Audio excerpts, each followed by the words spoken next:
Tumama ang mga salita ng propesor na parang isang sampal sa mukha. Ano to? Isang biro? Itinuro ni Eduardo Castillo ang likuran ng lecture hall. Puno ng paghamak ang kanyang tinig. Ikaw, oo, ikaw na pilit nagtatago sa sulok na yan. Tumayo ka. Ngayon din, lumuob ang katahimikan sa buong silid. Bumangon si Marco Ramirez mula sa kanyang upuan.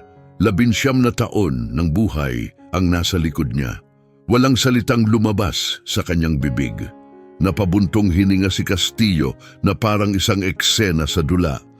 Hindi ka panipaniwala. May mga tumatanggap ng food stamp na ngayon ay sinusubukang unawain ang number theory. Umiling siya na kunway hindi makapaniwala. Ang mga tulad mo, kadalasan ay naglilinis ng sahig dito, hindi nakaupo sa mga upuang to. Sabihin mo nga, sino sa mga pusong mamon sa gobyerno ang nagpasya na karapat-dapat kang huminga ng parehong hangin ng mga tunay na eskolar? May ilang nahiyang tumawa sa paligid. Parang palakpak yun para kay Castillo. Pero tingnan mo kung ano ang susunod. Dahil sa humigit kumulang 70 segundo, makikita ng aroganting propesor na ito ang pagbagsak ng lahat ng itinayo niya. 20 taon ng kasinungalingan, isang ninakaw na pamana, isang buhay na winasak. Lahat ng ito ay guguho sa kanyang harapan. At ang tahimik na binatang ininsulto niya, siya ang may hawak ng martilyo. I-drop mo ang lokasyon mo sa comments, i-hit ang subscribe, magbabago ang kwentong ito sa pananaw mo sa kapangyarihan habang buhay. Balikan natin, bago ang sandaling ito, bago ang pagtutuos, bago ang lahat sumabog. Sino nga ba si Marco Ramirez? Isang target lang ang nakita ni Castillo, isang mahirap na bata na pwedeng ipahiya. Aliwan para sa isang karaniwang Martes, pero larawan lang ang tinitingnan ni Castillo. Hindi niya nakikita ang pelikula sa likod nito. 19 na taong gulang si Marco, pangalawang taon niya sa Ashford University. At heto ang detalye na dapat sana'y nagtaas ng kilay ng kahit sino. Wala ni isa sa mga estudyante sa kursong Advanced Mathematics ang mas bata kaysa sa kanya. 2 taong lamang siya sa lahat, 2 buong taon. Isipin mo yon, pero araw-araw iisa ang routine niya. Tahimik siyang pumapasok, umuupo sa pinakadulong bahagi, malapit sa emergency exit, nakayuko, walang ingay, participation, hindi kailanman. Pagboluntaryo ng sagot, hinding-hindi. Ipakita ang tunay na galing, walang tsansa. Bumabalik ang mga assignment niya na may markang maayos pero hindi kapansin-pansin. Nasa B+ na antas. Pasa pero hindi ka hanga-hanga. Sinadyang maging pangkaraniwan, isa itong estratehiya, isang kalkuladong paraan ng pag-survive. Itinanim ng kanyang lola ang karunungang ito noong si Marco'y halos hindi pa abot sa counter ng kusina. Itago mo ang pinakamalalakas mong baraha, ilabas mo lang pag nakasalalay na ang lahat, hindi kailanman mas maaga. Ang iba pang mahahalagang aral natutunan niya sa masusungit na karanasan. Sa lugar na kinalakihan ni Marco, ang pagiging kapansin-pansin ay nagiging paanyaya sa panganib. Ang pagiging mahusay ay tinutumbasan ng parusa. Ang tagumpay ay tinatapatan ng pagsabotahe. Ang mga batang mahihirap na may potensyal ay nilulunod ng sistemang idinisenyong panatilihin silang nakakadena sa simula. Kaya't naging eksperto si Marco sa pagiging invisible. Natutunan niyang umiral ng hindi napapansin, na naroon pero tila wala. Pero sa ilalim ng kanyang pagtatago, may isang bagay na pambihira. Ito ang bahaging walang nakaabang. Simula edad 15, kinakalaban na ni Marco ang mga konseptong matematika na ikinaluluhan ng mga graduate student. Walang guro, walang preparatory school, walang mayamang magulang na bumili ng oportunidad. Wala ni isa. Mga gabing mag-isa, malamig na kapeng na pabayaan at isang tuklas na bumaligtad sa takbo ng kanyang buhay. 13 anyos pa lang siya noon habang nag-iikot sa mga lumang sulok ng bahay ng kanyang lola, nakahanap siya ng mga kahon na halos dekada na ang itinagal na hindi nabubuksan. At sa loob ng isa sa mga iyon, mga kwaderno, 12 ng piraso, mga pahinang puno ng equation, teorya at notasyong matematika. Pagmamayari ang mga iyon ng isang Davide Ramirez, ama ni Marco. Isang lalaking nawala sa mundo noong si Marco ay nagsisimula pa lang sa unang baitang. Ano ang natira sa alaala niya tungkol kay Davide? Halos wala, mga hibla, mga impresyon, ang bigat ng kamay na nakapatong sa balikat, isang partikular na amoy mula sa ginamit na damit. At mga salita, mga partikular na salitang halos naririnig pa rin ni Marco. Anak, ang mga numero ay may ganap na katapatan, ang panlilin lang ay likas lamang sa mga tao. Isang pangungusap, ang kabuang pamana niya mula sa isang multo. Laging nauuwi sa pader ang mga tanong tungkol kay Davide. Tinitigil ng kanyang ina ang bawat pagtatangka. Inililihis ang usapan, binabago ang paksa. Lumalayo ang tingin niya, parang may takot na may halong dalamhati. Mga pira-pirasong alaala lang ang naibigay ng kanyang lola. May kabutihan sa kaluluwa ng ama mo. Pero tinanggihan siyang tanggapin ng mundo. 13 taon ng misteryo hanggang sa lumitaw ang mga kwaderno, hindi agad naunawaan ni Marco ang nasa harapan niya, mga matematikang lampas sa kanyang antas, mga simbolong hindi niya mabasa, mga konseptong hindi pa niya napag-aaralan, pero may humatak sa kanya, parang pagkilala kahit walang pag-unawa. Koneksyon na walang paliwanag, kaya't nagsarili siyang matuto, gabi-gabi, taon-taon. Isang simbolo sa bawat hakbang, isa-isang nilinang ang isipan ng kanyang ama. Sa edad 15, nagkaroon ng malaking pagbabago. Mula sa pagbabasa, napunta siya sa pagbuo.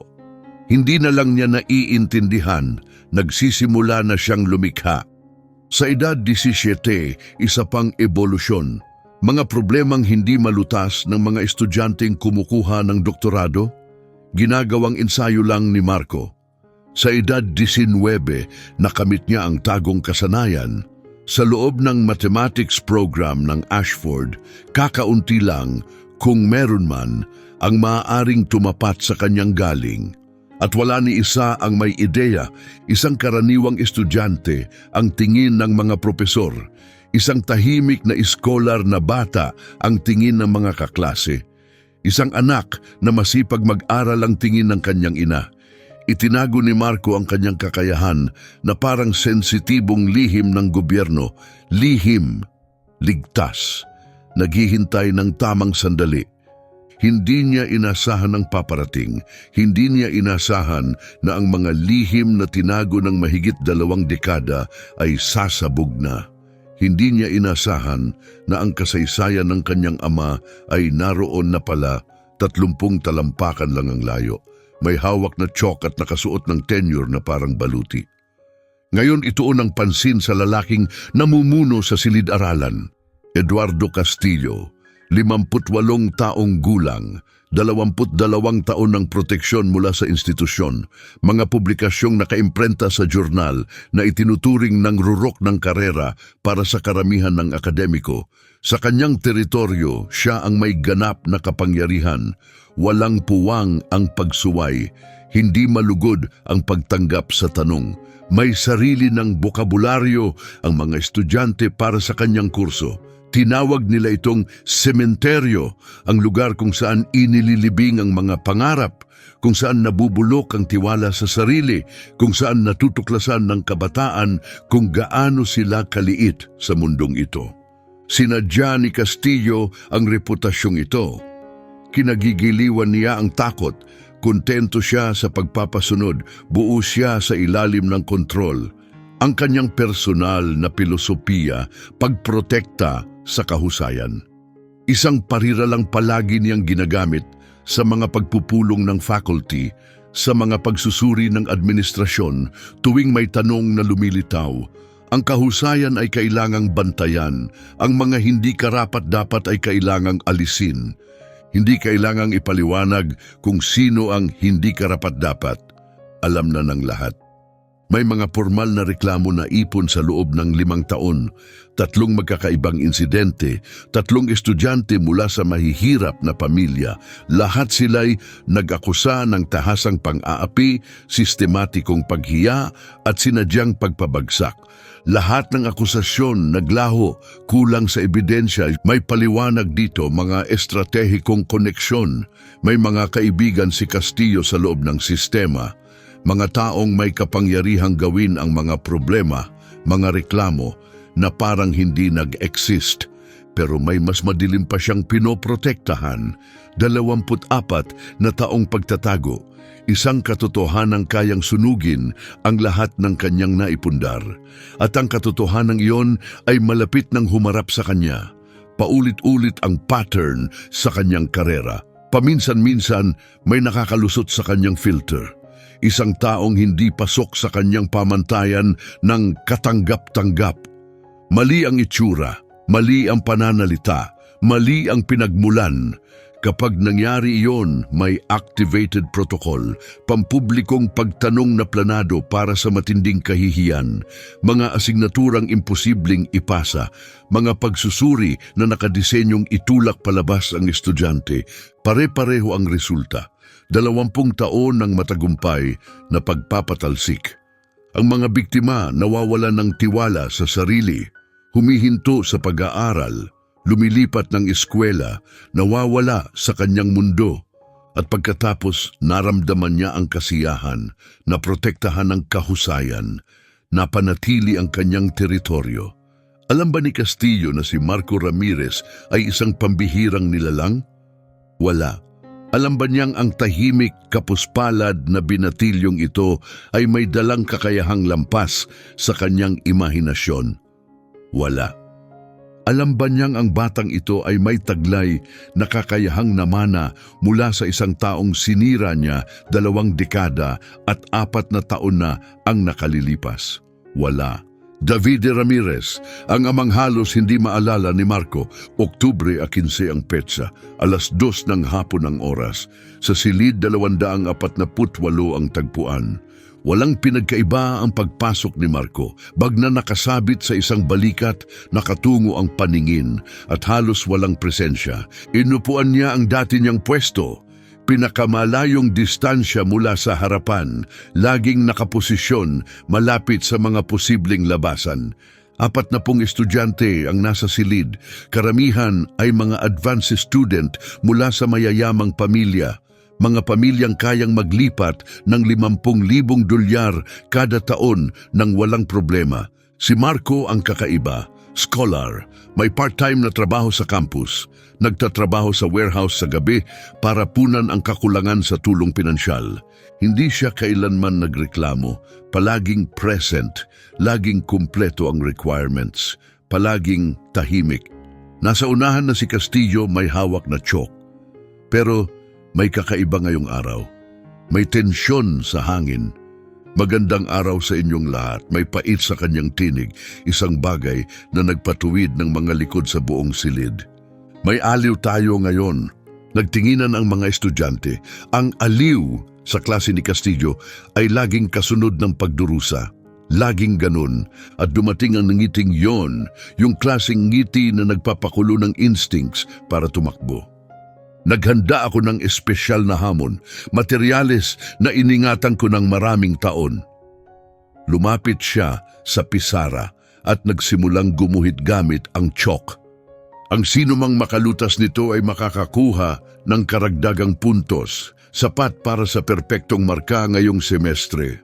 Walang ibang konsiderasyon. Nagkagulo agad ang bulungan sa silid, garantisadong perpektong marka, walang president sa kasaysayan ng klase. May mga kondisyon siyempre. Tumigil ang bulungan. Kapag sinubukan mong lutasin pero nabigo ka, automatikong bababa ang marka mo. Buong kategorya, walang apela, walang exemption. Tahimik ang buong klase, walang nagboluntaryo. Isa-isang tiningnan ni Castillo ang mga mukha, parang may hinahanap. Natagpuan ang target sa dulong sulok. Ginoong Ramirez! Parang lumubog ang sikmura ni Marco.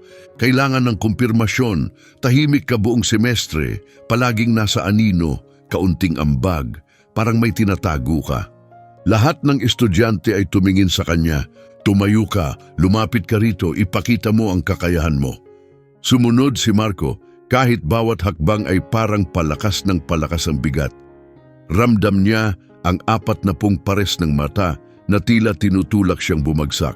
40 saksi na nag-aabang sa kanyang pagkatalo.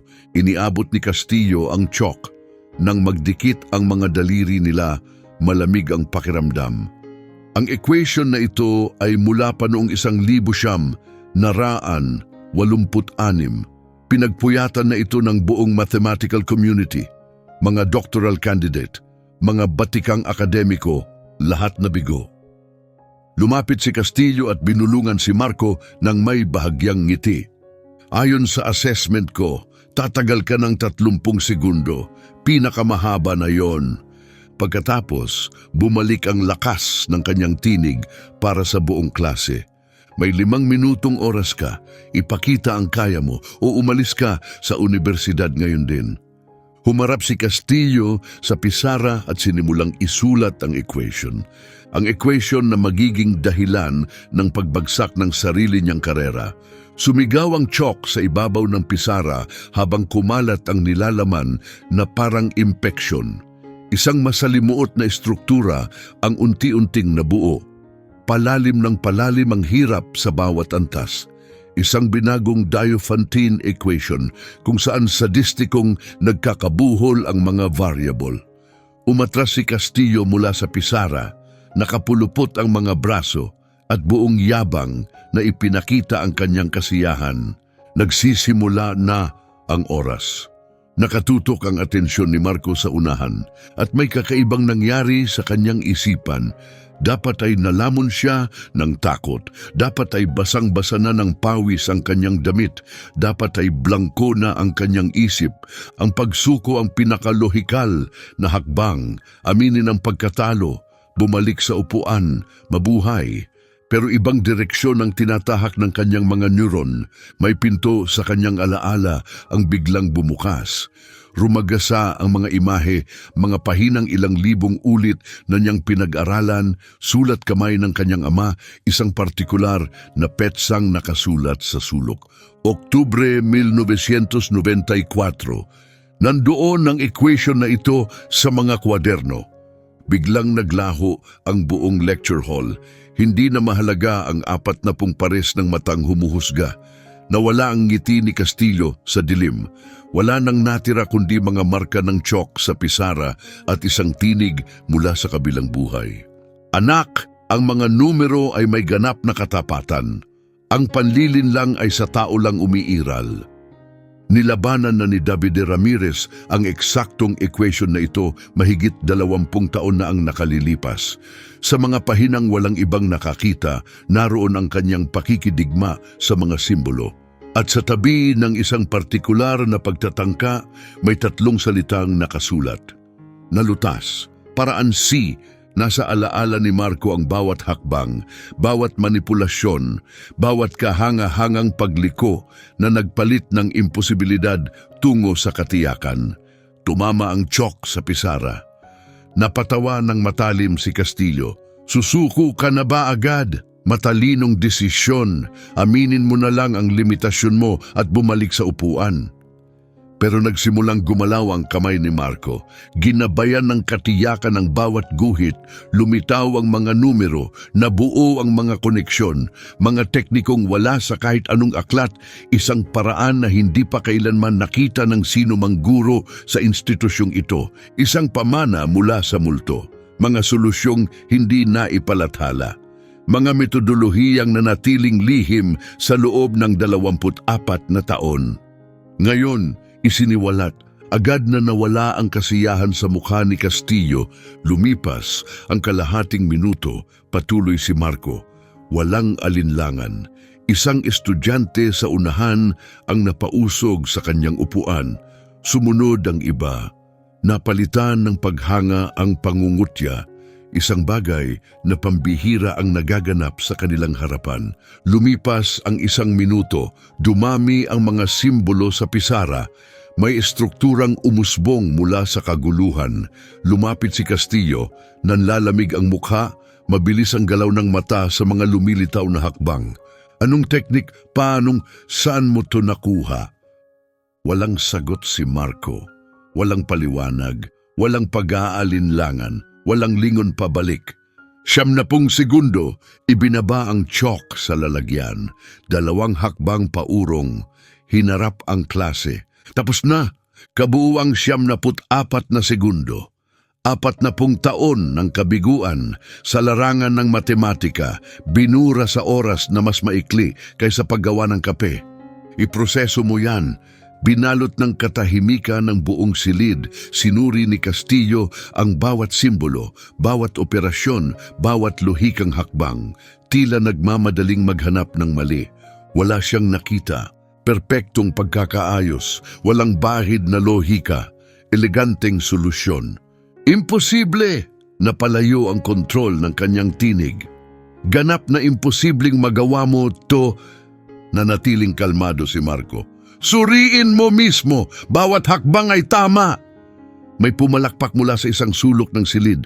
Lumaganap ito agad at nilamon ng buong kwarto. Katahimikan! Itinaas ni Castillo ang palad. Ganap na katahimikan. Ngayon din, tumigil ang palakpakan, pero hindi na mapipigilan ang epekto.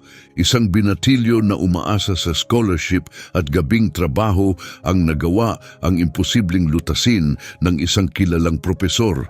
Nasaksihan ng 40 pares ng mata natapos sa wala pang 2 minuto. Mabilis na umikot ang katawan ni Castillo, namula ang kanyang balat, nanginginig ang mga daliri. Walang ganong paraan sa alinmang aklat o publikasyon. Saan mo nakuha yon? Mula sa ama ko. May nagbago sa mga mata ni Castillo, halos hindi halata, isang bitak ang bumukas. Ama mo, pangalan? Davide Ramirez, namatay siya noong 6 na taong gulang ako. Isang tibok ng puso, isang iglap ng pagbubunyag. Nagpakita ang hilaw na takot, pagkilala, paghahabol ng pag-asa. Pagkatapos, muling nagsuot ng baluti si Castillo. Bumalik ang lamig. Lahat ng tao umalis, tapos na ang klase. Nagmadaling naglabasan ang mga katawan, kinuha ang gamit. Naiwan si Marco, hindi gumalaw. Ginoong Ramirez, nanginginig sa pagpipigil ng galit ang tono. Asahan mong makakatanggap ka ng mensahe mula sa akin sa lalong madaling panahon. Sa loob ng ilang oras, naging pabrika ng tsismis ang buong campus.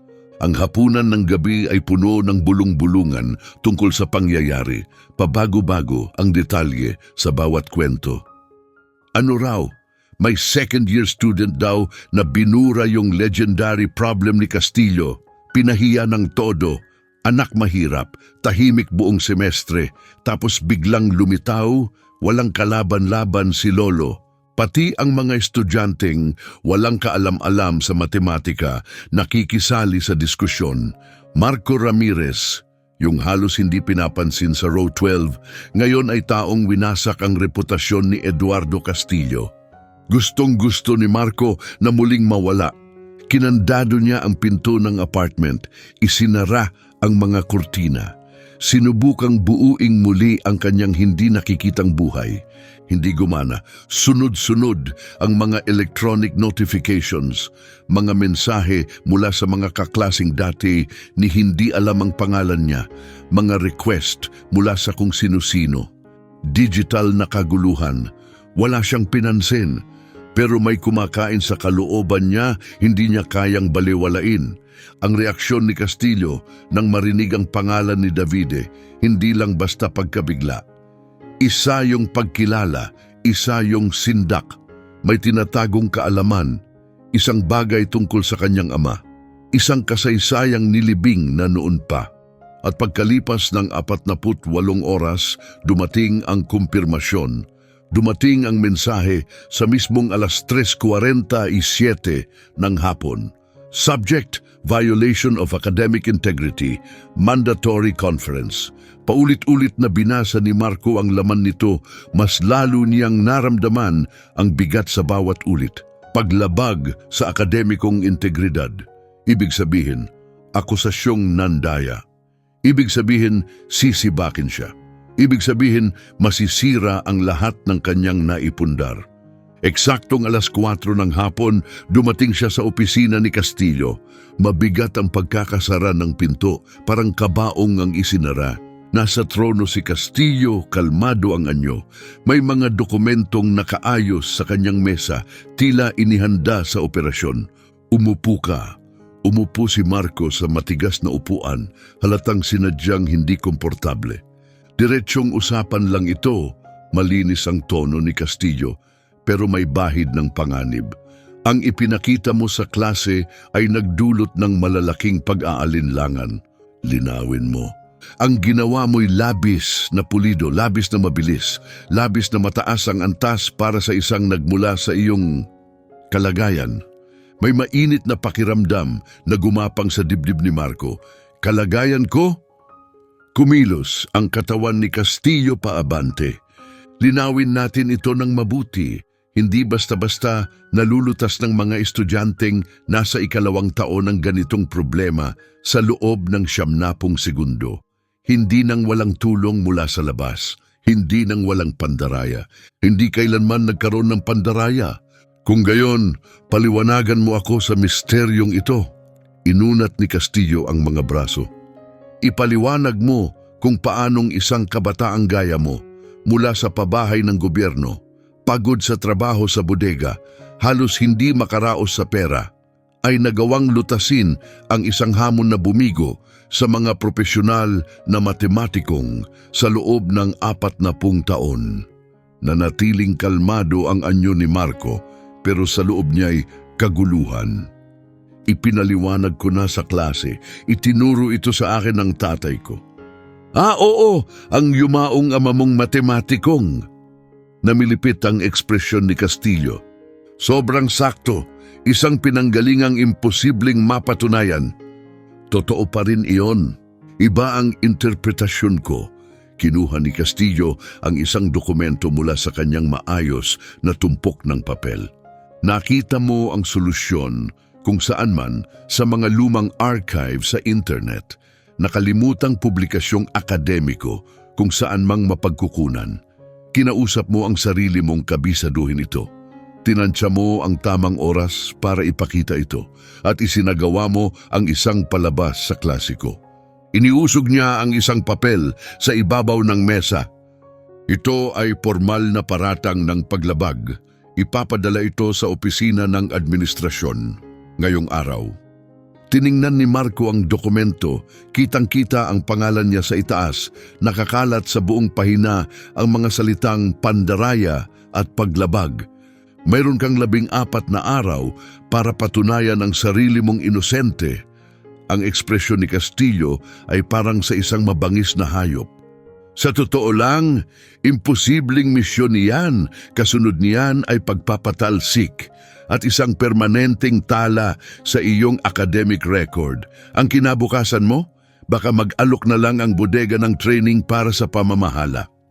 Nanginig ang mga kamay ni Marco pero kalmado pa rin ang boses niya. Nasa mga notebook ng tatay ko ang pamamaraang iyon. Matematika ang larangan niya. Iyon mismong ekwasyon ang pinagtuunan niya ng pag-aaral. May nabago sa likod ng maskara ni Castillo, isang sandaling pagbunyag. Ang mga notebook na ito, ang tatay mo, ano ang pangalan niya? Davide Ramirez. Sandaling gumuho ang maskara, nayanig ang pagkakakubli. Hindi kilala, masyadong mabilis ang sagot, masyadong halata ang depensa. Buhay niya ang matematika, giit ni Marco. Napakatalino niya, lahat ng nakakakilala sa kanya. Hindi kilala, tapos na ang usapang ito. Biglang tumayo si Castillo, tapos na ang pulong, darating ang opisyal na abiso sa loob ng 2 araw. Tumungo siya sa pinto at binuksan ito. Rekomendasyon ko, magboluntaryong umalis ka na lang. Kung hindi, mapapahiya ka sa harap ng publiko kapag pinatalsik ka ng formal. Sigurado iyan, siguradong sigurado. Tumayo si Marco, pakiramdam niya'y wala siyang timbang, pero hindi siya bumitiw ng tingin. Hindi ako nandaya at hindi ako aalis. Kahangalan, katulad ng Biglang pinutol ni Castillo ang sarili, pero huli na. Katulad ng sino? Umalis ka na sa opisina ko. Lumabas si Marco, pero isang bagay lang ang iniisip niya habang binabaybay ang pasilyo. Katulad ng sino, may alam si Castillo. Alam tungkol kay Davide, alam tungkol sa lumang kasaysayan, alam na kailangang manatiling lihim. Kinagabihan, isang tawag sa telepono ang gumulantang sa lahat. Ma, may mga tanong ako tungkol kay Papa. Tumahimik ang kabilang linya, mabigat, walang hanggan. Ang timing mo, Marco, parang hindi ito basta-basta.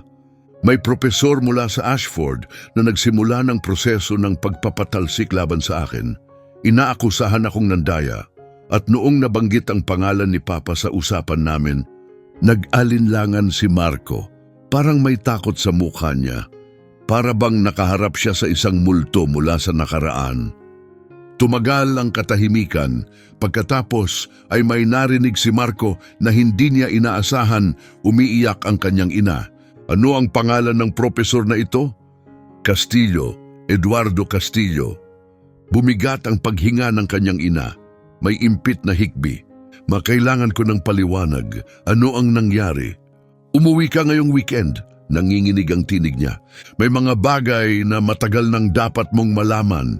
Tungkol sa tatay mo, tungkol sa lalaking iyon. Sabihin mo na ngayon, anong klaseng impormasyon? Hindi ito para sa tawag sa telepono. Umuwi ka, pakiusap. Naputol ang linya. Mag-isa si Marco sa kanyang apartment, napapalibutan ng mga notebook ng ama niya na parang mga pananggalang. Kabisanan niya ang sulat kamay. 6 na taon niyang pinag-aralan ang mga equation na iyon. Binuksan niya ang pinakamatandang notebook sa unang pahina nito.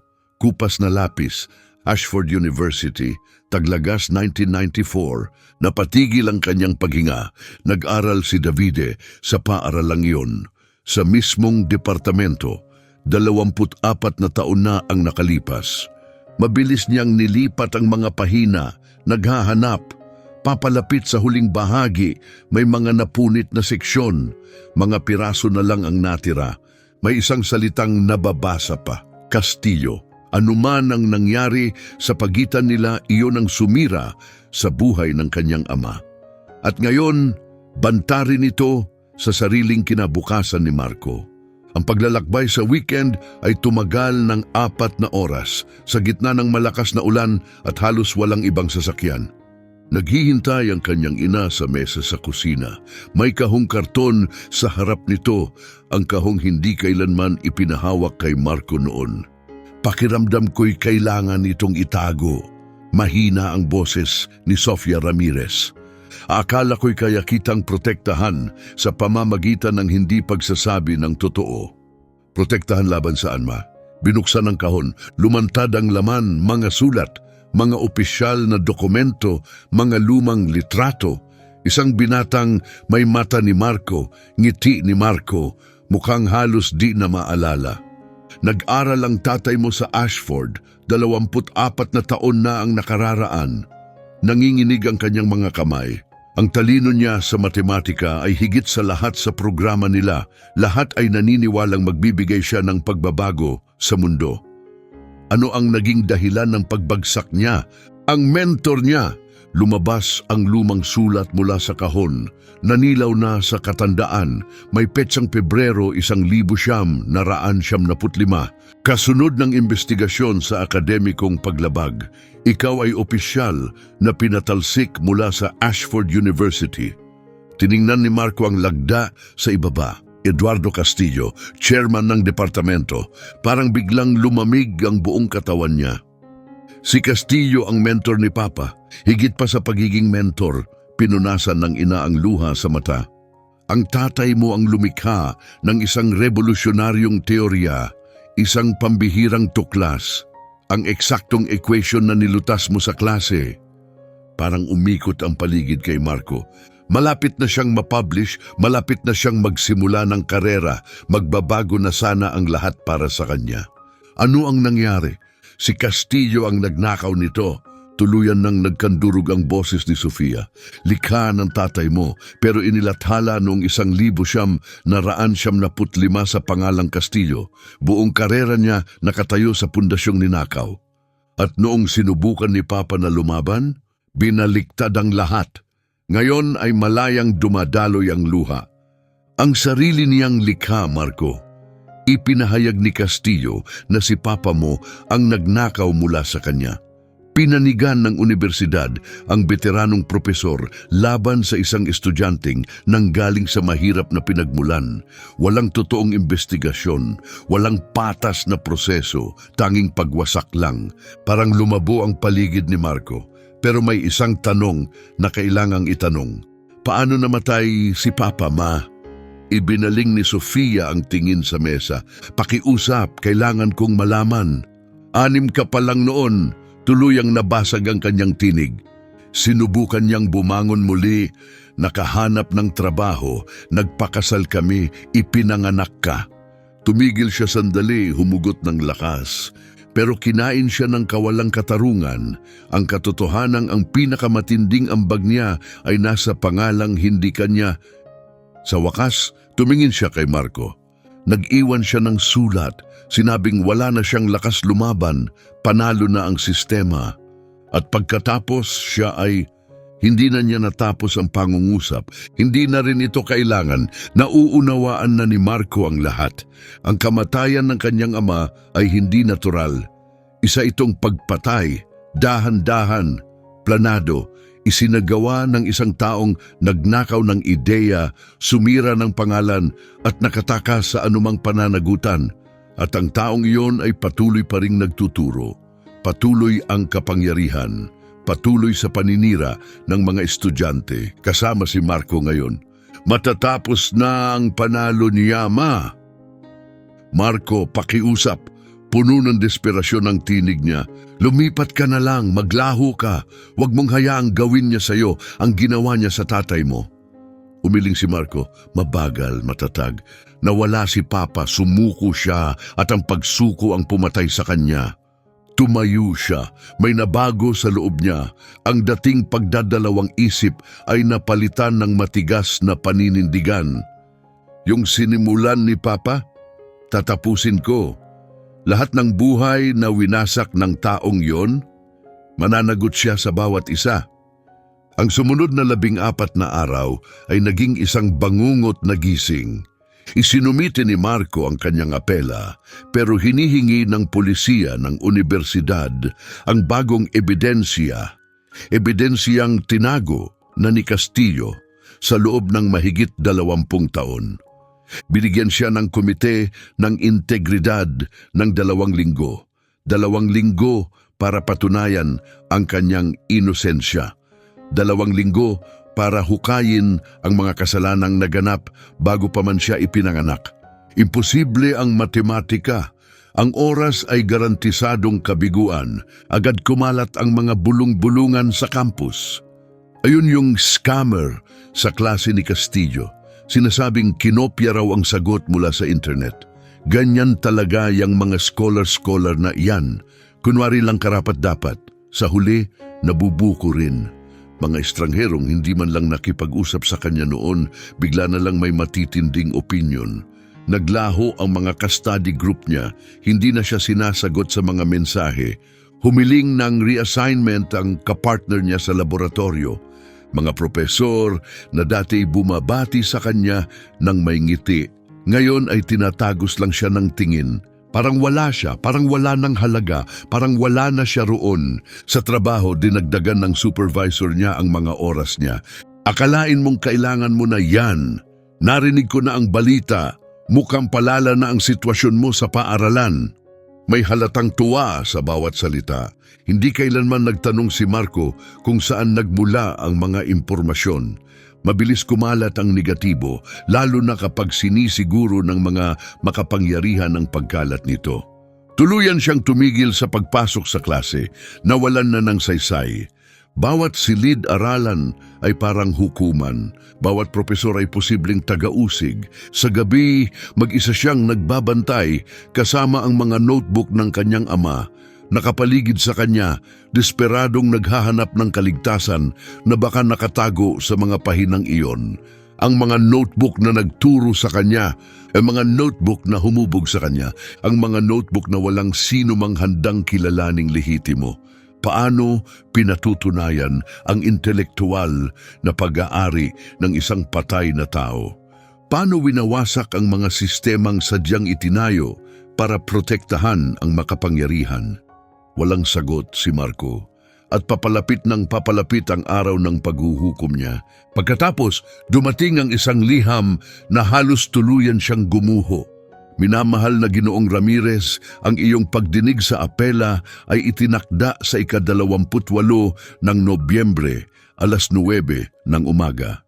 Ipinapaalam po namin na ang petsang ito ay saklaw ng bakasyon ng institusyon. Maaaring limitado ang availability ng mga faculty advocate at student representative. Binasa ni Marco ang mga salitang iyon ng 5 beses. Sa bawat basa, mas luminaw ang mensahe. Sadyang itinakda ang pagdinig niya sa gitna ng bakasyon ng Thanksgiving. Walang tao sa campus, walang saksi, walang makakakita, hindi hustisya ang pakay. Pagpapatupad ng sentensya, sinubukan ni Marco ang bawat posibleng paraan ng paglaban, bawat maaaring lapitan. Ang tanggapan ng academic integrity, sarado dahil bakasyon, student advocacy services, automatikong voicemail, mga programang legal na tulong. Babalikan namin kayo pagkatapos ng bakasyon. Mga opisina ng administrasyon na natiling nakapirmi ang ischedule dahil sa bigat ng mga paratang. Sarado ang bawat daan, tinanggal ang bawat opsyon, pinatay ang bawat posibilidad. Umupo si Marco sa kanyang apartment habang tila lumiit ang mga dingding sa paligid niya. Nagkalat ang mga notebook ng kanyang ama sa bawat sulok parang mga lapida. Sa unang pagkakataon, dumating ang malinaw na pag-unawa. Naintindihan niya kung bakit sumuko si Davide, kung bakit naging imposible ang magpatuloy, kung bakit naisulat ang huling mensahe. Gumana ang sistema ng eksakto ayon sa disenyo. Isang estrukturang ginawa para protektahan ang mga tulad ni Castillo. Isang estrukturang ginawa para durugin ang mga tulad ni Davide. Gaya ni Marco.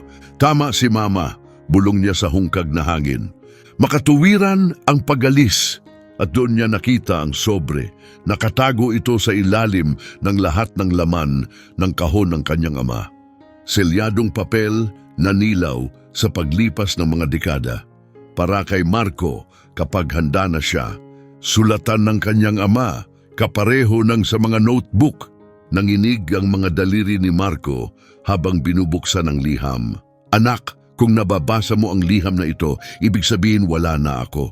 Kailangan ko ang iyong kapatawaran sa aking kahinaan. Lahat ay inagaw sa akin, ang aking pananaliksik, ang aking pagkakakilanlan, ang aking kinabukasan, ang aking kakayahang lumaban. Na malabo ang paningin ni Marco sa luha. Ngunit hindi nila kayang agawin ka. Hindi nila kayang agawin ang dumadaloy sa iyong dugo. Ang kaloob ay buhay sa loob mo. Nakita ko ito nung halos hindi ka pa marunong maglakad. Sa paraan ng pagkapit ng atensyon mo sa mga pattern. Sa paraan ng pag-abot ng maliliit mong kamay sa aking mga notebook bago ka pa makabuo ng mga salita. Patuloy na binasa ni Marco ang tinig ng kanyang ama tumatawid sa 24 na taon ng katahimikan. Hihigitan mo ako balang araw at kapag tinarget ka nila dahil hindi maiiwasan iyon, tumanggi kang ulitin ang aking pagkakamali. Tumanggi kang maging hindi nakikita. Tumanggi kang ibigay sa kanila ang tagumpay na iyon. Ang mga sumunod na salita ay tumama na parang mga suntok. Lumaban sa kabila ng sakit, sa kabila ng pag-iisa, sa kabila ng pangkalahatang pagdeklara ng iyong pagkatalo. Lumaban dahil ang pagsuko ay hindi kapayapaan. Ang pagsuko ay kamatayan lamang na may ibang anyo. Idinikit ni Marco ang liham sa kanyang dibdib. Naunawaan ng kanyang ama bago pa siya isilang, bago ang lahat.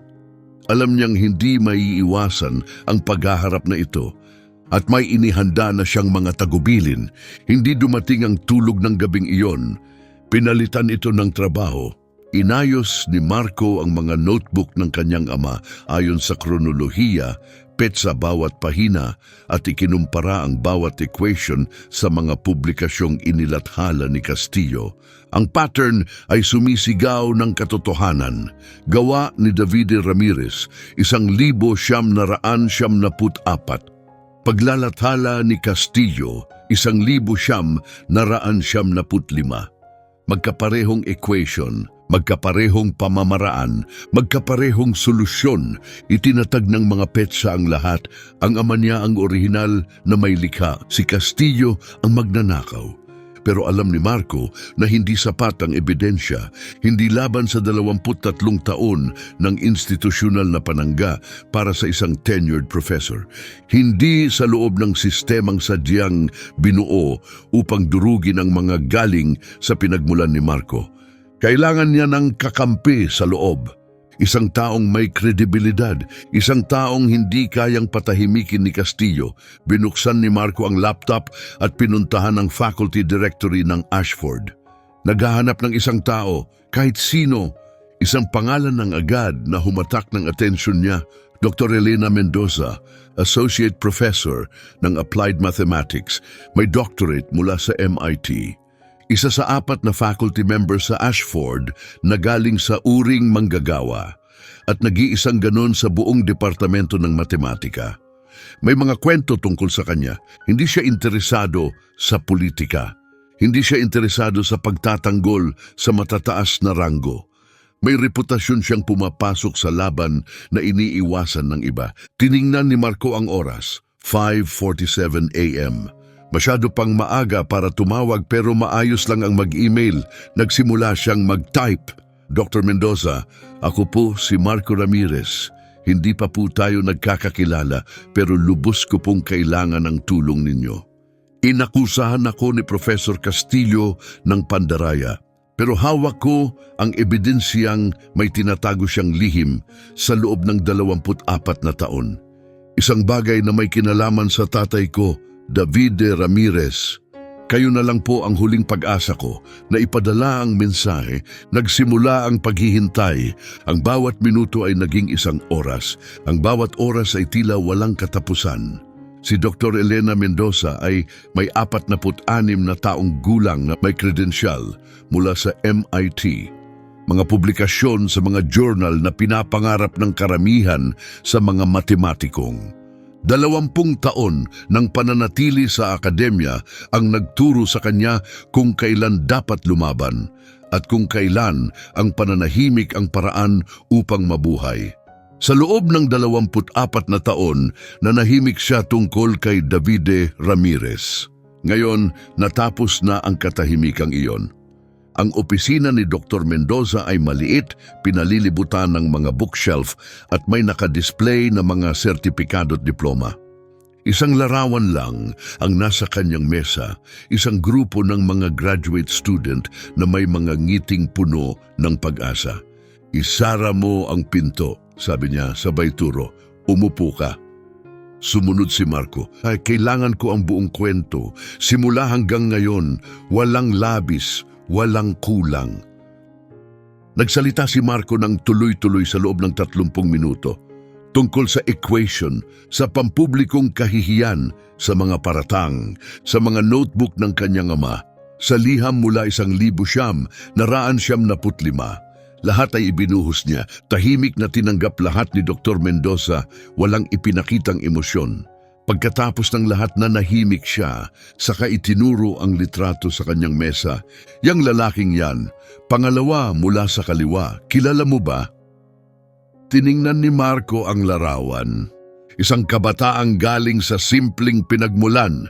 May maliwanag ng ngiti, may matang puno ng pag-asa. Iyan ang tatay mo, Davide Ramirez. Magkasabay kami sa doctoral program noong 1974. Napatigil ang paghinga ni Marco. Kilalang kilala ko siya. Mabigat ang tinig ni Dr. Mendoza, pasanang lungkot ng nakaraan. Siya ang may pinakakamanghamanghang isipan sa matematika na nakilala ko. Lahat ay naniniwalang mag-iiwan siya ng revolusyonaryong ambag sa larangan. Bumaba ang boses niya, halos pabulong, hanggang sa wasakin siya ni Castillo. Nasaksihan niyo mismo ang nangyari? Bawat sandali, tumayo si Dr. Mendoza mula sa kanyang upuan at lumapit sa bintana, nakatalikod kay Marco. Lumikha ang tatay mo ng isang bagay na makabago, isang solusyon sa problemang hindi matumbasan ng mga mathematician sa loob ng maraming dekada. Ito ang obra niya, ang daan niya papunta sa lahat ng pangarap niya. Yung equation na ibinigay sa akin ni Castillo, yun mismo! Humarap siyang muli kay Marco. Si Castillo ang tagapayo niya. May buong access siya sa pananaliksik ng tatay mo. Alam niya ang lahat ng binubuo nito. Sandaling tumigil siya, tila pinipigil ang galit. At doon nangyari ang pagnanakaw. Noong 1995, inilathala ang pananaliksik sa pangalang Castillo. Mula roon, buong karera ang itinayo sa pundasyong ninakaw. Nakuha niya ang tenure, nakuha niya ang pagkilala, nakuha niya ang yaman, tumigas ang tono niya. At nang sinubukan ng tatay mo na lumaban, nang nagpakita siya ng ebidensya, ibinaligtad ni Castillo ang akusasyon. Tahimik ang paligid habang lumutang ang bigat ng katotohanan. Plagiarism, laban sa tunay na may likha, at pinanigan ng unibersidad ang kilalang propesor kaysa sa estudyanteng galing sa mahirap na lugar. Walang totoong imbestigasyon, walang makatarungang proseso, tanging pagkawasak lang. Ramdam ni Marco ang init na umaakyat sa kanyang dibdib. Nasaksihan niyo ang lahat, pwede kayong nagsalita. Alam ko! Nag-crack ang tinig ni Dr. Mendoza.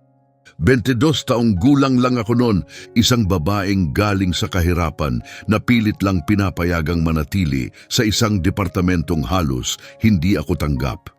Ang pagsasalita ay nangangahulugang isuko ang lahat. Nagtagpo ang kanilang mga mata. Dala-dala ko yan sa loob ng 24 na taon, sa umaga, sa gabi. Sa bawat pagdaan ko kay Castillo sa koridor, bumabalik ang alaala ng katahimikan ko. Pero bakit kayo tumutulong ngayon? Dahil pagod na ako sa pagiging duwag. Bumalik siya sa kanyang upuan. At dahil may bagay ka ngayon na hindi kailanman nagkaroon ng ama mo. Ano iyon? Ebidensyang hindi na kayang itago. Bumunot siya ng folder mula sa drawer ng kanyang mesa. Nang matanggap ko ang mensahe mo, nagsimula akong mag-imbestiga. Pinuntahan ko ang mga archive ng universidad. Sinuri ko ang mga record ng departamento. Mga dokumentong inakalang lubog na ni Castillo habang panahon. Binuksan niya ang folder. Ipinagkalat ang mga dokumento sa ibabaw ng mesa. Tingnan mo ito muna. Itinuro niya ang isang naninilaw na form. Isang research proposal, inihain ng tatay mo noong Oktubre, 1974. Sinuyod ni Marco ang bawat detalye. Klaro ang pangalan ng kanyang ama. Tiyak ang pagkakasulat ng kanyang methodology. May petsang mas maaga ng ilang buwan kaysa sa anumang publikasyon ni Castillo. Ngayon naman ito. Ipinakita ang isa pang dokumento, isang formal grievance, inihain ng ama mo noong Pebrero 1975. Direktang akusasyon na ninakaw ni Castillo ang kanyang pananaliksik. Binasa ni Marco ang bawat salita, ang tinig ng kanyang ama, nakapreserba sa kupas na papel. Ang sakit at galit ikinulong sa formal na wika. 24 na taon na palang umiiral ang dokumentong yon. Ano ang naging resulta? Pero alam na niya ang sagot. Tinanggihan, kulang daw sa ebidensya, humigpit ang panga ni Dr. Mendoza. At 14 na araw pagkatapos noon, pinatalsik siya. Matagal nang umiiral ang ganitong pattern. May bahid ng panganib sa boses ni Marco. At walang naging kapalit. 24 na taon ng pagiging untouchable. Hanggang ngayon, yumuko si Dr. Mendoza papalapit sa mesa. Ang mga notebook ng iyong ama ang susi. Kailangan patunayan na totoo ang mga ito. Patunayan na walang peke o pineke. Mawawala ang buong paninindigan ni Castillo sa oras na mangyari yon. Paano mapapatunayan ang pagiging totoo nito? Hindi mula sa atin.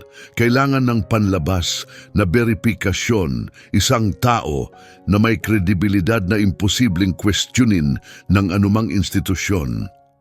Kinuha niya ang telepono sa mesa. Ang mentor ko sa doktorado, si Dr. Alessandro Vargas, Emeritus Faculty ng MIT, nominado para sa Fields Medal. Marahil siya ang pinakarespetadong isip sa matematika sa buong bansa. Kapag siya ang sumuporta sa kakayahan mo, mawawala lahat ng pagtutol. Makikipagtulungan ba siya? Hindi tiyak. 71 taong gulang na siya, halos retired na. Kadalasang tinatanggihan ng mga imbitasyon. Nagsimula siyang mag-dial, pero sa ganitong sitwasyon, isang pagkakataon para itama ang 24 na taong kawalang katarungan, pwedeng magkaroon ng pagbubukod. Tumunog ang telepono, minsan, 2, may sumagot. Pira-piraso lang ang narinig ni Marco mula sa usapan ni Dr. Mendoza. Alessandro, si Elena ito. Oo, alam kong matagal na kailangan ko ng malaking pabor. Isang kaso ng akademikong pagnanakaw, 24 na taon na itinago. Nasa harapan ko ngayon ang anak ng biktima, may kasiguruhan, buong kasiguruhan. Ramirez ang pangalan niya, anak ni Davide Ramirez. Mahabang katahimikan mula sa kabilang linya. Pagkatapos ay nagbago ang ekspresyon ni Dr. Mendoza. Bumalot ang pasasalamat sa kanyang mukha. Darating ngayong gabi ang mga materyales. Salamat na natapos ang tawag. Gumagawa si Dr. Vargas ng panel para sa pagsusuri, 3 mathematicians, isang independent assessment. May 48 oras kang maghanda. Sa unang pagkakataon, sa loob ng ilang linggo, may konting pag-asa si Marco. May posibleng problema ba? Isa sa miyembro ng panel, si Dr. Roberto Santos mula Princeton, nasa Ashford siya noong 1974. Biglang bumaba ang temperatura sa dibdib ni Marco. Kilala niya ang ama ko? Posible, pareho sila ng doctoral program. Naging seryoso ang mukha ni Dr. Mendoza. Hindi pa malinaw ang papel niya, maaaring saksi siya o kaalyado ni Castillo. Imposibleng malaman sa ngayon. Tumayo si Marco, 48 oras, 3 eksperto sa matematika, isang pagkakataon lang. Tumango si Dr. Mendoza. Kapag matagumpay, babagsak ang buong paratang ng panlilinlang. At kapag pumalpak, hindi na niya kailangang tapusin ang pangungusap. Malinaw ang lahat ng panganib. Nobyembre 26, alas 9 ng umaga, isang conference facility sa downtown Ashford.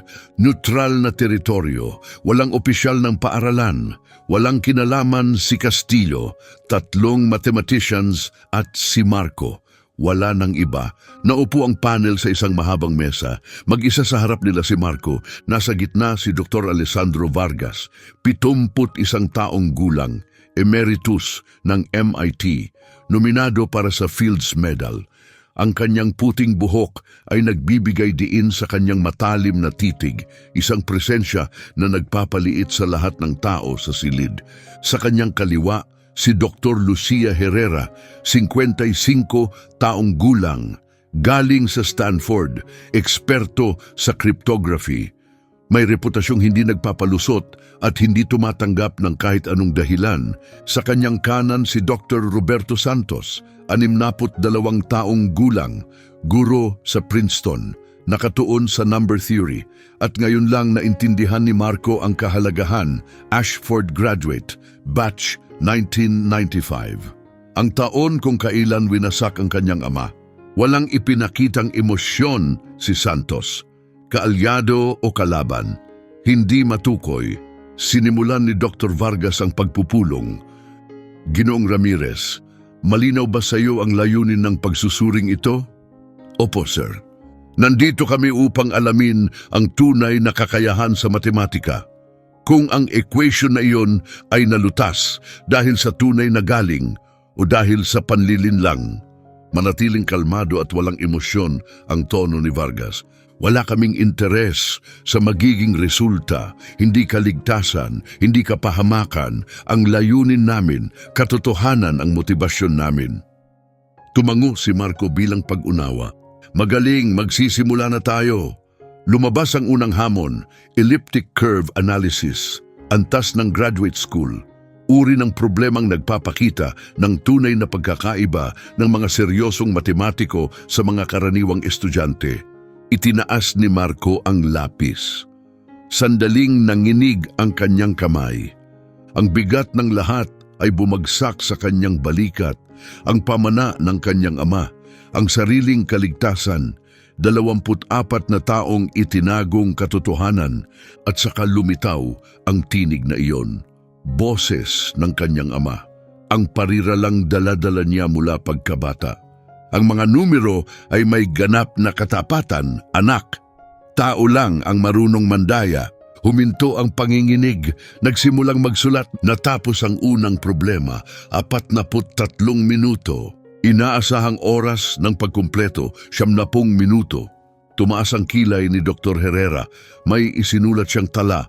Lumabas ang ikalawang problema, modular arithmetic na may halong cryptographic applications, mas mataas na antas ng komplikasyon, mas malalaking hamon.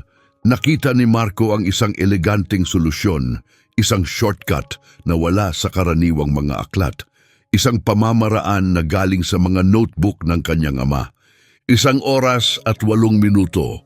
Umusog si Dr. Vargas pasulong, tumindi ang kanyang obserbasyon. Dumating ang ikatlong problema, open-ended na paggawa ng proof, walang nakatakdang tamang sagot, purong pagpapakita ng pag-iisip sa matematika. Dito madalas bumagsak ang mga kandidato kung saan mas nangingibabaw ang tunay na talento kaysa sa mga inaral na formula. Pumikit si Marco, sumulpot sa kanyang isipan ang paraan ng kanyang ama, hindi diretso. Hindi inaasahan. Maganda. Bumukas ang kanyang mga mata. Nagsimulang muli ang pagsusulat. 3 oras at 22 minuto ang kabuuan. Ibinalik ang lapis sa ibabaw ng mesa. Tapos na. Kinuha ng panel ang kanyang mga sagot. Tahimik na pag-uusap ang naganap habang si Marco ay nanatiling hindi makagalaw.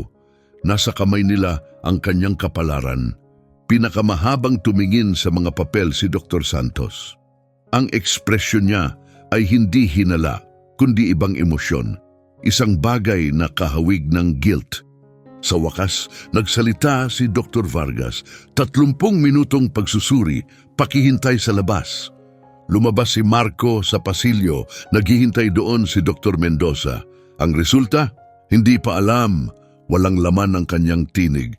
Ibinigay ko ang lahat. Wala nang kaya pang idagdag. Nagpatuloy ang paghihintay. Ang 30 minuto ay naging 45. Pagkatapos, 60. Bawat segundong lumilipas ay parang may hatol. Pagkatapos ay bumukas ang pinto. Mag-isa si Dr. Santos na lumabas. May kakaiba sa kanyang ekspresyon. Parang may nais ilabas. Ginoong Ramirez, pwede ba kitang makausap ng pribado? Nanigas si Dr. Mendoza, pakiusap. Nanginginig ang boses ni Santos. Personal ito. Sumunod si Marco sa isang sulok ng pasilyo, malayo sa mga pintuan, malayo sa makakarinig. Hindi makatingin si Santos sa kanyang mga mata. Ang ama mo, kilala ko siya. Huminto ang tibok ng puso ni Marco. Magkasama kami sa parehong doctoral program noong 1994. Siya ay... Napalunok si Santos. Siya ang pinakamahusay sa aming lahat, pinakamagaling na isipan sa matematika na nakilala ko. Alam ng lahat na may pambihirang kinabukasan siyang naghihintay. Ano ang nangyari? Si Castillo ang nangyari. Nanginginig ng malinaw ang mga kamay ni Santos. Lumikha ang ama mo ng isang revolusyonaryong ideya. Inangkin ito ni Castillo. Sinabing siya ang may gawa. Alam mo ito? Alam naming lahat ito. Sa wakas, tumingin si Santos. Nagniningning ang luha sa kanyang mga mata. Nang akusahan ni Castillo ang ama mo ng pagnanakaw, alam naming peke ang paratang. Pero hawak ni Castillo ang kapangyarihan, ang tenure, ang mga koneksyon. Nabali ang kanyang boses. At kinain kami ng takot. Uminit ang dibdib ni Marco. Hinayaan ninyong sirain ang buhay ng ama ko. Oo, basag ang boses ni Santos. 24 na taon ko nang pasa ng bigat na yan. Pilit kong pinaniwala ang sarili ko na hindi ko problema. Na marahil may kasalanan din ang ama mo.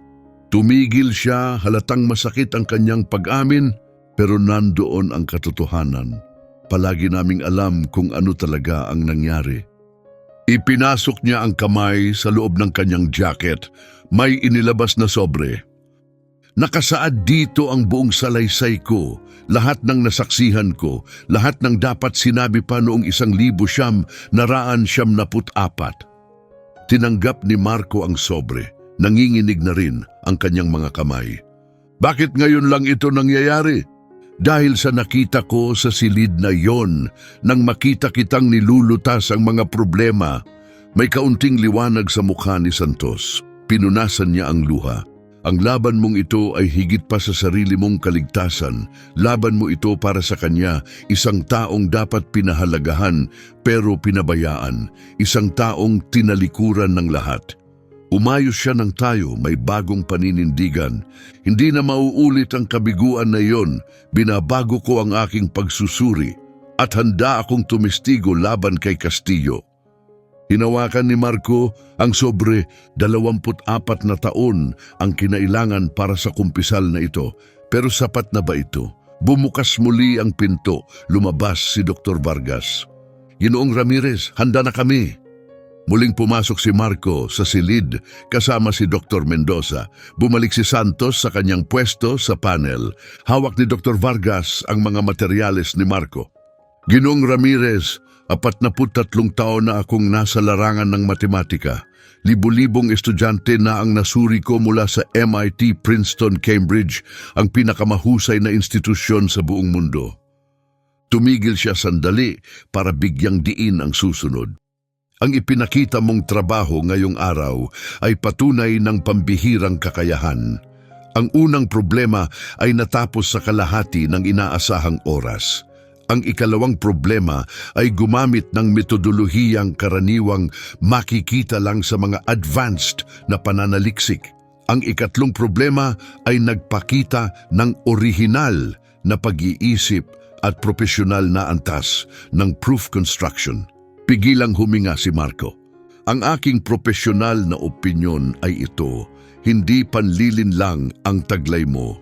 Tunay na talento sa matematika ang meron ka. Tumango si Dr. Herrera bilang pagsang-ayon, walang basehan ang mga paratang. Tumayo si Dr. Santos mula sa kanyang upuan at bukod pa ron, may testimonya ako ukol sa mga pangyayaring nasaksihan ko noong 1974.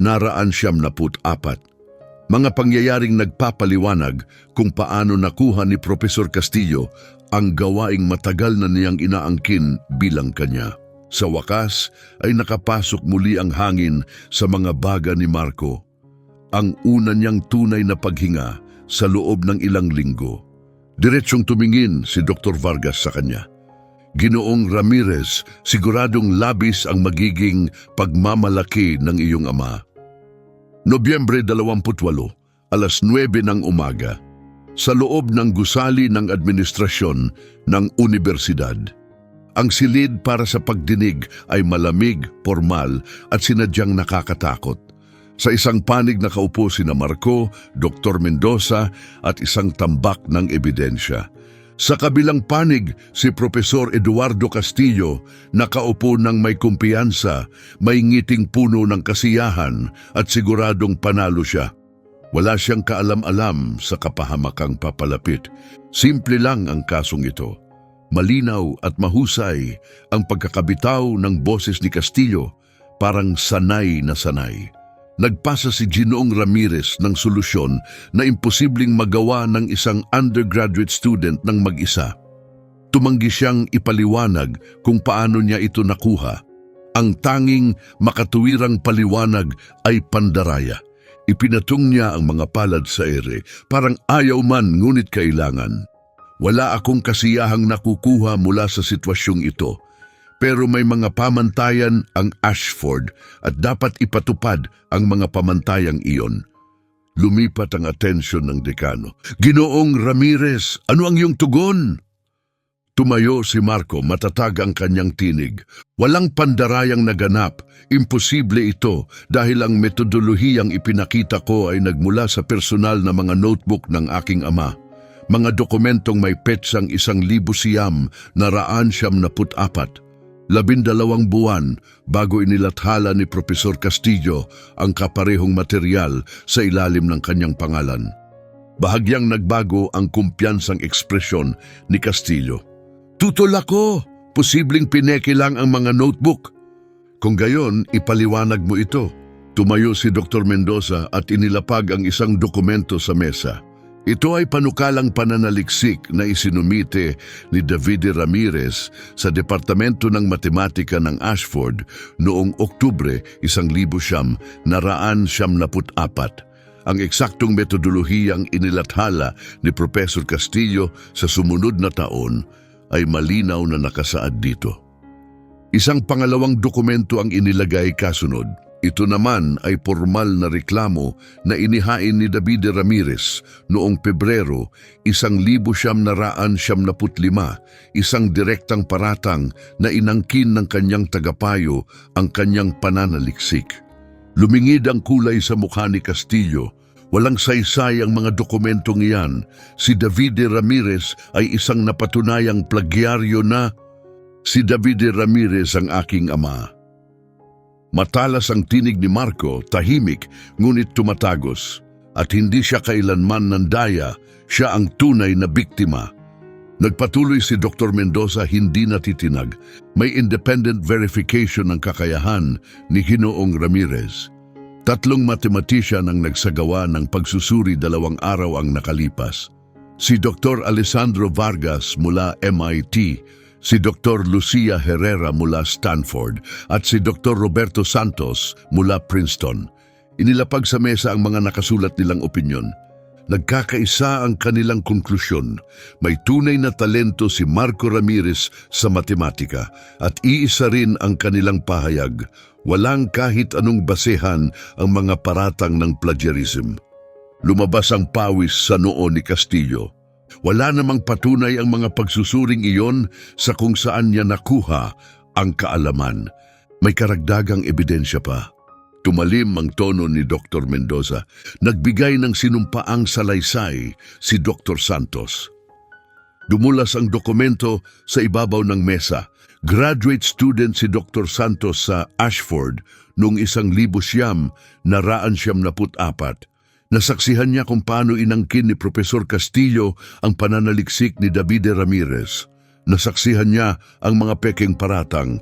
Nasaksihan niya ang sistematikong pagtatakip. Biglang tumayo si Castillo. Pawang chismis, purong imbento. Wala si Santos. Umupo ka, Profesor Castillo. Ang tinig ng dekano ay malamig at may autoridad. Magkakaroon ka rin ng pagkakataong magsalita. Muling umupo si Castillo, nanginginig ang kanyang mga kamay. Lumapit si Marco. 21 taong gulang lang ang ama ko nang wasakin ni Profesor Castillo ang kanyang buhay. Inakusahan ng pagnanakaw ng sariling likha, pinalayas, tuluyang isinama sa blacklist. Tumigas ang kanyang boses, puno ng malamig na galit. Hindi na siya muling nakaahon. Pagkatapos nabasag ito, nagpakamatay siya noong 6 na taong gulang pa lang ako dahil sa mga ginawa ng taong yan. Itinuro niya si Castillo. At ngayon, makalipas ang 24 na taon, sinubukang ulitin ang parehong pagkawasak sa akin dahil pumasok ako sa kanyang klase, dahil nalutas ko ang isang equation, dahil hindi niya matanggap na isang batang mahirap mula sa public housing ang nakalutas ng mas mabilis kaysa sa kanya. Lumitaw sa screen ang naitalang pahayag ni Dr. Vargas. Malawakang pagsusuri ang isinagawa sa gawa ni Marco Ramirez, umiiral ang pambihirang kakayahan. Ang kanyang mga metodolohiya ay eksaktong tumutugma sa mga dokumentadong pananaliksik ng kanyang ama. Mga pananaliksik na nauna ng higit 12 buwan kaysa sa mga publikasyon ni Profesor Castillo. Tumingin si Vargas direkta sa kamera. Narito ang aking profesional na opinyon. Itinayo ni Profesor Eduardo Castillo ang buong karera niya sa nakaw na gawa. Ang kanyang paratang kay Marco Ramirez ay hindi lamang kasinungalingan, ito ay pagpapatuloy ng pandaraya na sinimulan niya 24 na taon na ang nakalipas. Nagtapos ang recording, tahimik ang bumalot sa silid, humarap ang dekano kay Castillo. Profesor Castillo, may nais ba kayong ipahayag? Bumukas ang bibig ni Castillo, nagsara, bumukas muli. Sa unang pagkakataon, sa loob ng 23 taon, walang lumabas ni isang salita. Tumango ang dekano. Ang mga paratang ng pandaraya laban kay Marco Ramirez ay opisyal na ibinasura, epektibo agad. Isang sandaling paghinto, isang investigasyon ang sisimulan laban kay Profesor Eduardo Castillo ukol sa mga aligasyon ng pananaliksik na may daya, maling akusasyon at pang-aabuso ng kapangyarihang akademiko. Sa wakas, nakahinga si Marco. 24 na taon, dumarating na ang katarungan. Bago tuluyang matapos ang pagdinig, muling tumayo si Marco. Hindi paghihiganti ang dahilan ko kung bakit ako nandito. Itinuon niya ang tingin kay Castillo, ang lalaking dahan-dahang pumatay sa kanyang ama, ang lalaking muntik ng gawin ding ganoon sa kanya. Ang pangalan ng ama ko ang nagdala sa akin dito. Ngayon ay buo na ang kanyang tinig, matatag. Si Davide Ramirez ay isang henyo sa matematika. 21 taong gulang siya nang nakawin ang kanyang pagkatao. Ang kanyang pananaliksik ay inangkin. Ang kanyang reputasyon ay winasak. Ang kanyang pagkatao ay binura. Itinaas ni Marco ang notebook ng kanyang ama. Karapat-dapat siyang maalala, hindi bilang isang mandaraya, hindi bilang babala, kundi bilang tunay niyang sarili, isang henyo na binago ang matematika kahit hindi siya kinilala. Maingat niyang inilapag ang notebook sa mesa. At ngayon magsisimula ang pagkilalang iyon. 3 buwan ang kinain ng investigasyon, 4 na kumpirmadong kaso ng pandarayang pang-akademiko ang lumitaw. 3 dating estudyante ang lumantad na may magkatulad na karanasan. 2 dekada ng intelektual na pagnanakaw ang nabunyag. Hindi isinuko ni Castillo ang kanyang tenure. Inalis ito sa kanya. Minarka ang kanyang mga publikasyon. Binawi ang mga parangal. Inalis ang kanyang pangalan sa scholarship na dating ipinangalan sa kanya. Pero hindi pagpapatalsik ang kinahinatnan, mas malala ang nangyari, pagkakabura sa mga journal ng akademya, sa mga profesional na kumperensya, sa departamentong pinamunuan niya sa loob ng 23 taon. Ang huling balitang natanggap tungkol sa kanya, nagtuturo ng remedial mathematics sa isang community college sa ibang estado. 40,000 dolyar kada taon ang sahod. Nakatira sa maliit na apartment na may isang kwarto. Sinubukan niyang gawing invisible si Marco. Ngayon, siya na ang nawala sa paningin ng lahat. Opisyal ng kinilala ng Ashford University si Davide Ramirez bilang orihinal na may akda ng publikasyon noong 1995. Naglabas ng formal na pagwawasto ang National Mathematics Association. 24 na taon ng panlilinlang pinawi ng isang pahayag. Isang scholarship ang itinatag sa ngalan niya, the Davide Ramirez Mathematics Scholarship. Pinupunduhan nito ang mga estudyanteng unang henerasyon sa universidad. Mga batang galing sa subsidized housing, mga batang umaasa sa tulong ng gobyerno, mga batang katulad ni Marco. Dumating ang spring semester kasama ang unang publikasyon ni Marco, The Impossible Equation Solved His Way. Ang dedikasyon para sa aking ama, si Davide Ramirez, na siyang unang nakalutas nito. na nagturo sa akin na ang mga numero ay hindi nagsisinungaling, na karapat-dapat sa higit pa sa ibinigay sa kanya ng buhay. 2 taon ang lumipas, si Dr. Mendoza ang naitalagang bagong chair ng departamento, ang kauna-unahang tao mula sa uring manggagawa na humawak ng posisyong iyon sa Ashford. Ibinigay naman ni Dr. Santos ang lahat ng kanyang ipon sa Davide Ramirez Scholarship. Tinawag niya itong pagtubos para sa 24 na taong pananahimik. Nagpatupad ang Ashford ng bagong sistema ng independent oversight para sa mga kasong may kinalaman sa integridad ng akademya. Tinanggal ang closed-door hearings. Ipinagbawal ang pag-schedule ng mga pagdinig tuwing bakasyon. Hindi na pinayagang maging hukom ang mga tenured faculty sa sariling kaso nila. Ginawang mandatory ang equity training para sa lahat ng guro. Gumawa rin sila ng anonymous reporting system para sa mga estudyante. 3 karagdagang universidad ang sumunod sa parehong pulisya, binanggit ang Ramirez case bilang batayan. Isang estudyante, isang equation, isang katotohanang nilibing ng isang pamilya at isang sistemang kailanmay hindi nababalik sa dati. Ipinapram ng ina ni Marco ang artikulo sa pahayagan at isinabit sa dingding ng sala. Estudyanteng lokal na bunyag ang dekadang panlilinlang, ipinaglaban ang alaala ng ama. Sa ilalim nito inilagay niya ang isang litrato, ang galing sa kahon. Si Davide Ramirez sa edad na 21, ngiti na puno ng liwanag, mga matang puno ng pag-asa. Sa wakas nakita rin, 12 buwan nang lumipas, si Marco ay nasa harapan ng isang silid-aralan. Hindi na bilang estudyante, kundi bilang teaching assistant. Sa parehong silid kung saan sinubukan siyang ipahiyan ni Castillo, sa parehong pisara kung saan nalutas ang imposibleng equation. Ngunit iba na ang enerhiya ngayon. Sa pinakahuling row, sa isang sulok, may nakaupong sophomore. Tahimik, invisible, isang batang may scholarship tulad ni Marco noon. Pagkatapos ng klase, nilapitan siya ni Marco. May tunay kang kakayahan, kita sa mga sagot mo. Nagulat ang estudyante, pero napansin mo. May laging nakakakita. Ngumiti si Marco. Minsan may mga susubok sirain ka. Pero minsan may mga tao ring andyan para buhatin ka. Iniabot niya ang isang notebook sa estudyante, kopya ng gawa ng kanyang ama. Malaki ang naitulong nito sa akin, baka makatulong din sa'yo. Ito ang tunay na kwento, hindi matematika ang paksa, kapangyarihan.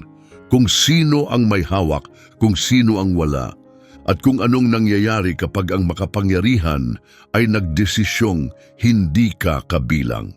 Tiningnan ni Eduardo Castillo si Marco at nakita ang isang target, isang batang mahirap mula sa maling lugar, isang taong dapat pagtawanan, ipahiya, wasakin. Hindi niya nakita ang isang henyo, hindi niya nakita ang isang pamana, hindi niya nakita ang isang anak na bit-bit ang pangarap ng kanyang yumaong ama. Wala siyang ideya kung sino ang nasa harapan niya at yan ang katotohanan tungkol sa pagmamaliit sa tao. Dumarating ang araw na pinapatunayan nilang mali ka. Matinding aral ang natutunan ni Castillo. 23 taon ng panlilinlang, 23 taon ng nakaw na katalinuhan. Lahat yun gumuho sa loob ng 74 na segundo dahil sa estudyanteng akala niya'y walang lugar sa silid-aralan. Baka may tumingin na rin sa'yo at nagpasya na hindi ka akma. Pinaramdam sa'yo na hindi ka nakikita. Ipinahiwatig direkta man o hindi, nakulang ka. Dahil sa estado mo sa buhay, dahil sa pinanggalingan mo, sa punto ng pananalita mo, sa kapitbahayan mo, baka hinihintay mo pa rin ang sarili mong 74 na segundo. Ito lang ang gusto kong maunawaan mo. Darating yan. Hindi alam ng mga nagmamaliit sa'yo kung ano ang dala mo, kung ano na ang mga nalampasan mo, kung anong mga kakayahan ang nasa loob mo, panlabas lang ang nakikita nila. Hindi nila napapansin yung lalim. Magpatuloy ka, lumaban ka. At kapag dumating na ang sandali mo, ipamukha mo sa kanila sa mahirap na paraan. Kaya hayaan mong itanong ko ng direkta, naranasan mo na bang maliitin dahil sa itsura mo o pinagmulan? Anong nangyari? May kastilyo ba sa buhay mo? Isang taong sinubukang pabagsakin ka, may Davide ba sa kwento mo? Isang taong karapat dapat ipaglaban ang katotohanan? Ibahagi mo ang sagot mo sa comments. Ikwento mo ang kwento mo. Ang mga pinakatumatagos na kwento, maaari naming gawing mga susunod na episode. At kung tumama sa puso mo ang kwentong ito, kung naramdaman mo ang galit, ang pag-asa, kung naalala mo ang sarili mong laban, ibahagi mo ito. Ibahagi mo sa mga taong minamaliit, sa mga taong lumalaban para makilala, sa mga taong kailangang marinig na ang katotohanan lalabas at lalabas din. Kahit pa kailangan pang maghintay ng 24 na taon, mag-subscribe sa channel dahil ang katarungan hindi ibinibigay, ipinaglalaban. At tandaan mo ito, hindi alam ng isang propesor na ang estudyanteng may scholarship sa kanyang klase ay isang henyo sa matematika. Sumulat siya ng imposibleng equation para pagtawanan ito. Ipagkaila ito. Patunayan na ang mga batang galing sa kahirapan ay walang lugar. Pero pagkalipas ng 74 na segundo, alam na niya kung sino talaga ang kaharap niya sa pinakamahirap na paraan. Manindigan ka para sa katarungan. Hindi dapat ito maging kwentong naiiba. Dapat ito na ang huling beses na mangyari ito. Dito sa amin, ginagawa naming panawagan ang bawat sandali ng kawalang katarungan. Mag-subscribe para palakasin ang panawagang iyon, para manatili ito.